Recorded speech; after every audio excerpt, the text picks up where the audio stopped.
Good morning student. आज दिनांक 15 जून 2021 मंगलवार।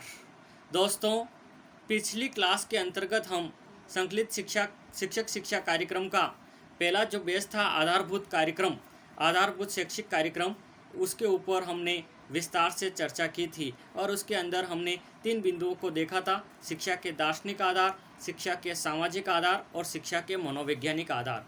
शिक्षण के कार्य को आगे बढ़ाते हुए आज की इस क्लास के अंतर्गत हम संकलित शिक्षा कार्यक्रम का जो दूसरा भाग है विषय वस्तु कार्यक्रम, इस बिंदु के ऊपर हम विस्तार से चर्चा करेंगे। विषय वस्तु संबंधी शैक्षिक कार्यक्रम, कंटेंट रिलेटेड एजुकेशनल प्रोग्राम।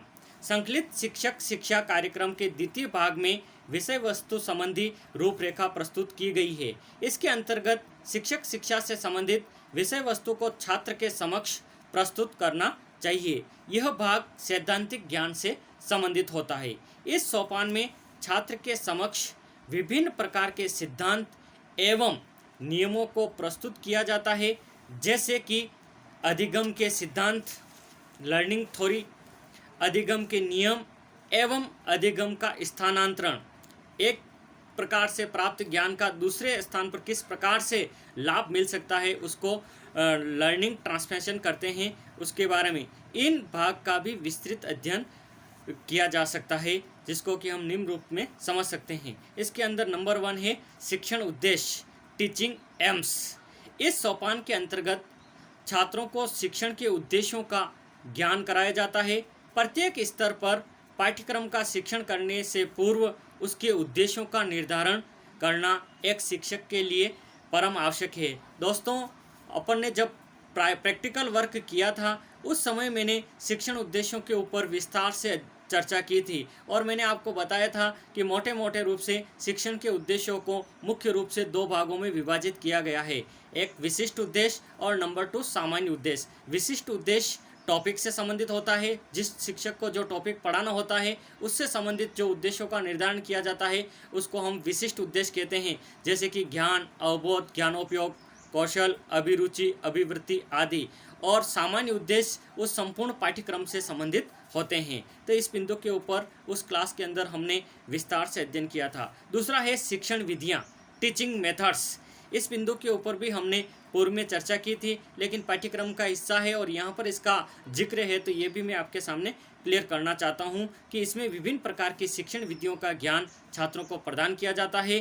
छात्राध्यापकों को शिक्षण विधियों के प्रयोग एवं उनके गुण दोषों से परिचय कराया जाता है। किस विधि का प्रयोग किस विषय एवं परिस्थिति में करना है, इसका ज्ञान एक छात्राध्यापक को होना जरूरी है, क्योंकि संपूर्ण विषय वस्तु को एक ही शिक्षण विधि से नहीं पढ़ाया जा सकता। शिक्षण के कार्य को रोचक एवं प्रभावी बनाने के लिए नवीन छात्राध्यापक अपना लेसन प्लानिंग जब करेगा तो उसको रोचक एवं प्रभावी बनाने के लिए विभिन्न शिक्षण विधियों का सहारा लेना पड़ेगा, विभिन्न टीचिंग लर्निंग मटेरियल का सहारा लेना पड़ेगा, तभी वो अपनी विषय वस्तु को रोचक एवं प्रभावी बना सकेगा। इसलिए उसको शिक्षण विधियों का ज्ञान होना भी जरूरी है। तीसरा है कक्षा कक्ष प्रबंध, क्लासरूम मैनेजमेंट। यह इस सोपान का यह बिंदु अति महत्वपूर्ण है। इसके द्वारा छात्राध्यापक को कक्षा के सामान्य वातावरण स्थापित करने का ज्ञान प्रदान किया जाता है। ये कक्षा कक्ष के अंदर जो छात्राध्यापक जाता है अपने छात्रों को पढ़ाने के लिए, तो उस समय उसको जो कक्षा का जो सामान्य एनवायरनमेंट है उसको किस प्रकार से ठीक किया जाता है उसके बारे में उसको बताया जाता है, क्योंकि इस वातावरण में छात्राध्यापक शिक्षण कार्य संपन्न कर सकता है। अतः कक्षा कक्ष प्रबंध शिक्षण प्रक्रिया को प्रभावी एवं सुचारू रूप से चलाने में महत्वपूर्ण योगदान करता है। इसके अंतर्गत शिक्षण की संकल्पना, शिक्षण की प्रकृति, शिक्षण की संरचना, शिक्षण की पूर्व क्रिया, शिक्षण का अंतःक्रिया चरण, शिक्षण का उत्तर क्रिया चरण, शिक्षण क्रियाओं का महत्व एवं शिक्षण अधिगम आदि तथ्यों का ज्ञान छात्राध्यापक को प्रदान किया जाता है। इन बिंदुओं के ऊपर हमने उस प्रैक्टिकल वर्क के अंदर जब भी मैंने आपको लेसन प्लानिंग के बारे में बताया था विस्तार से चर्चा की है। मैं सोचता हूं कि इन बिंदुओं से आप अवगत हैं, इसलिए मैं ज़्यादा विश्लेषण यहाँ पर नहीं कर रहा हूँ। अगला है शिक्षण तकनीकी, एजुकेशनल टेक्नोलॉजी। वर्तमान युग में शिक्षण विधियों एवं शिक्षण व्यवस्था में अनेक प्रकार के परिवर्तन हुए हैं। इसलिए शिक्षा में तकनीकी का प्रयोग संभव हुआ है, क्योंकि आज का जो युग है दोस्तों, वो युग टेक्नोलॉजी का युग है। और एक शिक्षक जब तक टेक्नोलॉजी से अपने आप को अपडेट नहीं करेगा, तब तक वो अपने छात्रों को संतुष्ट नहीं कर सकेगा, क्योंकि आज सूचना क्रांति का युग है।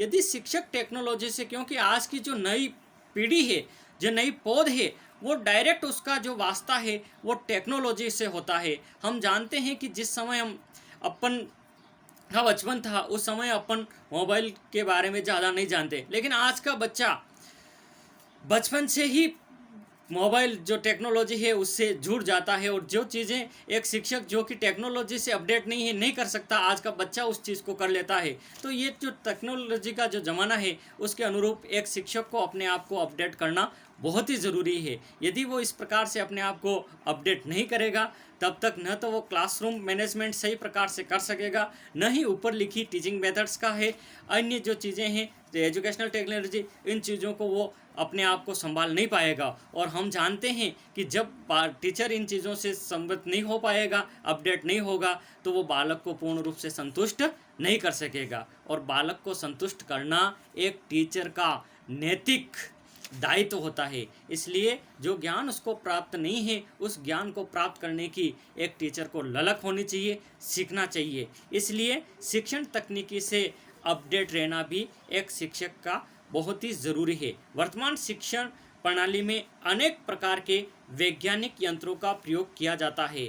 आज चौक और डस्टर का ज़माना चला गया है, आज ऑनलाइन का ज़माना है। आप और हम देख रहे हैं कि आज जिस प्रकार की कोविड के द्वारा जो परिस्थितियाँ बनी है, तो फिजिकल एजुकेशन का जो वातावरण था निर्मित नहीं हो पाया, तो आज टेक्नोलॉजी के द्वारा ऑनलाइन क्लासों की व्यवस्था हो रही। तो शिक्षक को इन चीज़ों से अपडेट रहना बहुत ही ज़रूरी है। आज शिक्षा के अंदर अनेक वैज्ञानिक यंत्रों का प्रयोग किया जाता है, चाहे OHP हो, CCTV कैमरा हो, मैजिक लालटेन हो, या अन्य प्रकार की लिंग्वा फोन हो, है ना, भाषा प्रयोगशाला हो। शिक्षण के अंदर अनेक वैज्ञानिक यंत्रों का प्रयोग किया जाता है। और जब तक शिक्षक इन वैज्ञानिक यंत्रों के प्रयोग से जानकार नहीं होगा, वो उनका उपयोग नहीं कर पाएगा और छात्रों में इसका प्रसारण नहीं कर सकता। इसलिए तकनीकी से अपडेट होना शिक्षक के लिए अति आवश्यक है, जिसका सैद्धांतिक ज्ञान एक शिक्षक को अनिवार्य रूप से प्रदान किया जाता है।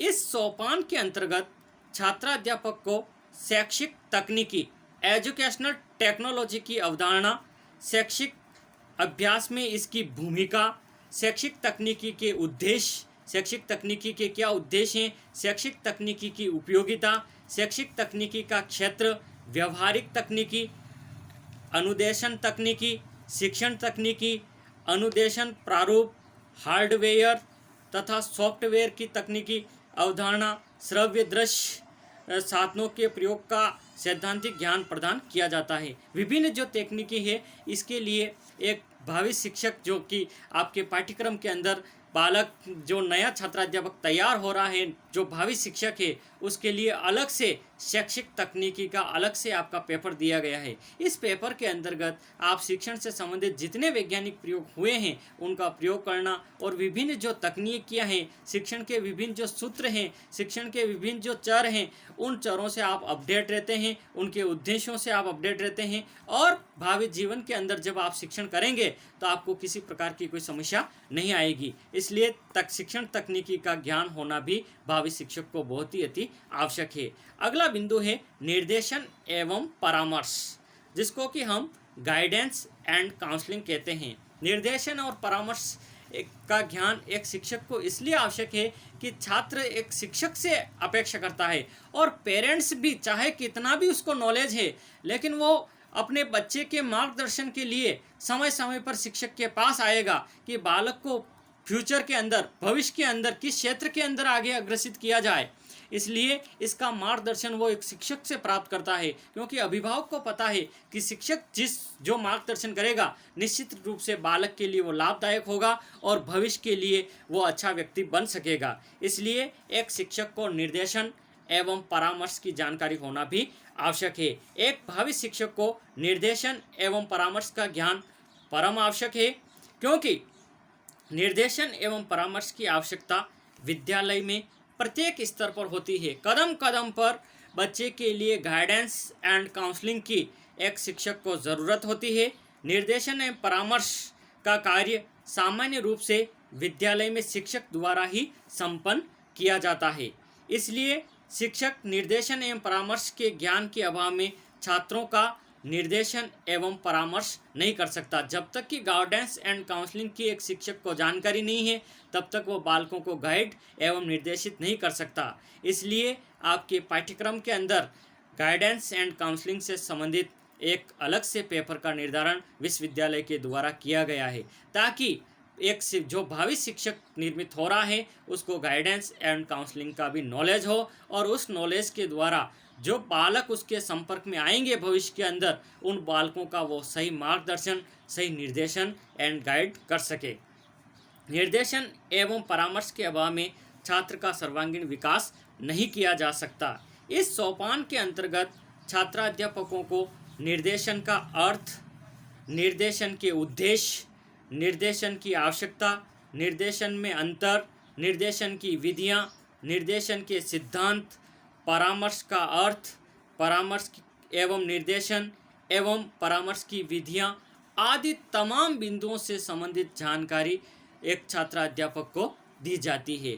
तो दोस्तों, आज के इस बिंदु के अंदर शिक्षक शिक्षा कार्यक्रम का जो दूसरा भाग था, विषय वस्तु कार्यक्रम, कंटेंट रिलेटेड एजुकेशनल प्रोग्राम, इस बिंदु के ऊपर हमने विस्तार से अध्ययन किया। आगे की क्लास के अंदर जब भी हम मिलेंगे, इसका तीसरा भाग जो बच रहा है, जिसको कि प्रायोगिक कार्य, प्रैक्टिकल वर्क कहते हैं, पाठ्यक्रम का आधार के अंदर प्रायोगिक कार्य से संबंधित बिंदु के ऊपर हम अगली क्लास के अंदर विस्तार से चर्चा करेंगे। आज की क्लास के लिए बस इतना ही। धन्यवाद दोस्तों। जय हिंद, जय भारत।